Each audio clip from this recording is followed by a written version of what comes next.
هل لك سر عند الله بينك أنت وبين الله هل لك صدقات تخفى لا يعلمها. اب آ جائیں کہ نبی علیہ السلام کی جو روٹین میں نے بتایا، مسلم شریف میں حدیث ہے ام سلمہ سے اور سیدہ عائشہ سے کہ نبی علیہ السلام کانا کے الفاظ ہیں، یعنی آپ علیہ السلام کی یہ روٹین میں تھا کہ آپ صلی اللہ علیہ وآلہ وسلم نماز وتر کے بعد 2 نفل بیٹھ کے پڑھا کرتے تھے۔ ان وتروں کے بعد 2 نوافل کی فضیلت کیا ہے، اور نبی علیہ السلام تو بیٹھ کے پڑھتے تھے لیکن ہمیں کھڑے ہو کے پڑھنی چاہیے، یہ پوری ڈیٹیل انشاءاللہ میں یہ اذان عصر کے وقفے کے بعد انشاءاللہ تعالی ڈسکس کروں گا انشاءاللہ۔ وقفے سے پہلے میں نے عرض کیا تھا کہ آپ صلی اللہ علیہ وآلہ وسلم یہ 2 نوافل بیٹھ کے پڑھا کرتے تھے۔ صحیح مسلم میں 2 روایتیں ہیں، سیدہ ام سلمہ سے بھی اور سیدہ عائشہ سے بھی، اور امام نسائی رحمۃ اللہ علیہ نے بھی سنن نسائی کے اندر یہ حدیثیں لی ہیں اور اس کے اوپر باب باندھا ہے انہوں نے کہ نماز وتر اور فجر کے درمیان نوافل پڑھنے کا جواز۔ انہوں نے فارم بھی لکھ دیا ہے، وہ کہتے ہیں سلف کا فارم، تو انہوں نے یہ فارم ثابت کی ہے، جواز کیا سنت، انہی احادیث کو انہوں نے دلیل بنایا۔ اب بیٹھ والا مسئلہ کہ کھڑے ہو کے پڑھنا ہے یا بیٹھ کے،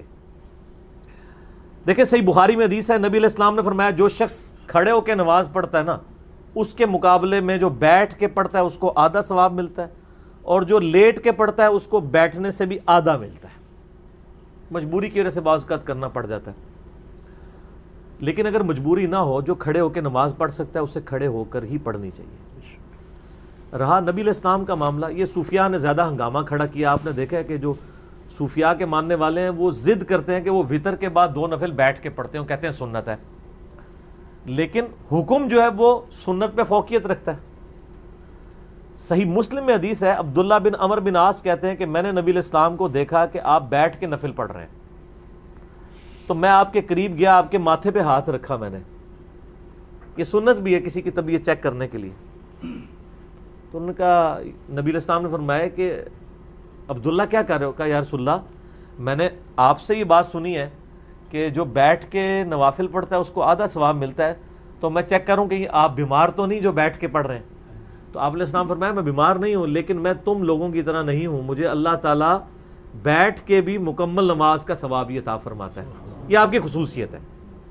جیسا کہ صحیح بخاری اور مسلم میں آتا ہے کہ نبی علیہ السلام نے فرمایا کہ ہم انبیاء کی آنکھیں سوتی ہیں، دل جاگتا رہتا ہے، نبیوں کے وضو نہیں ٹوٹتے سونے سے۔ سیدہ عائشہ کہتی ہیں کئی بار نبی علیہ السلام یعنی نوافل پڑھ کے تہجد کے لیٹتے، میں آپ کے خراٹوں کی آواز بھی سنتی، پھر اٹھ کے اسی طریقے سے نماز کے لیے چلے جاتے، تو میں کہتی یا رسول اللہ وضو؟ تو فرمایا کہ ہمارے دل جاگتے رہتے ہیں، آنکھیں سوتی ہیں، تو وضو کے ٹوٹنے نہ ٹوٹنے کا احساس انبیاء کو نیند میں بھی ہو جاتا ہے،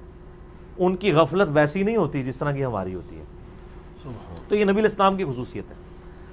تو چونکہ آپ علیہ السلام خود کہہ رہے ہیں کہ کھڑے ہو کے پڑھنا پورا ثواب ہے، بیٹھ کے آدھا ہے، تو لہٰذا اب اس کی پلی نہیں لینی چاہیے، ہم تو الحمدللہ کھڑے ہو کے ہی پڑھتے ہیں نوافل کو، ظاہر پورا ثواب کمانا چاہیے، یہ بہت بڑی ایک فضیلت ہے۔ اور اس کی فضیلت سن لیں، سنن دارمی کے اندر حدیث ہے صحیح سند کے ساتھ، یہ حدیث صحیح ابن حبان میں بھی موجود ہے، صحیح ابن خزیمہ میں بھی موجود ہے کہ نبی صلی اللہ علیہ وآلہ وسلم نے فرمایا کہ رات کی بیداری ایک مشکل کام ہے، خصوصاً سفر کے کانٹیکسٹ میں آتا ہے، سفر میں تو بندہ تھکا ہوتا ہے۔ رات کی بیداری ایک مشکل کام ہے، جب تم وتر پڑھ چکو تو 2 رکعت پڑھ لیا کرو، اگر رات کے آخری پہر تمہاری آنکھ نہ بھی کھلی تو اللہ تعالیٰ تمہیں رات کے آخری پہر اٹھ کے جو نماز پڑھنے کا ثواب ہے وہ عطا فرما دے گا۔ سبحان اللہ، کتنی بڑی آسانی ہے، میرے جیسے کمزور لوگوں کے لیے تو بہت بڑی آسانی ہے، اسی لیے سر ہم پڑھتے ہیں اور لوگوں کو ترغیب بھی دلاتے ہیں کہ یار مفت میں آپ ثواب لیں نا، اور یہ آسانیاں رکھی ہوئی ہیں۔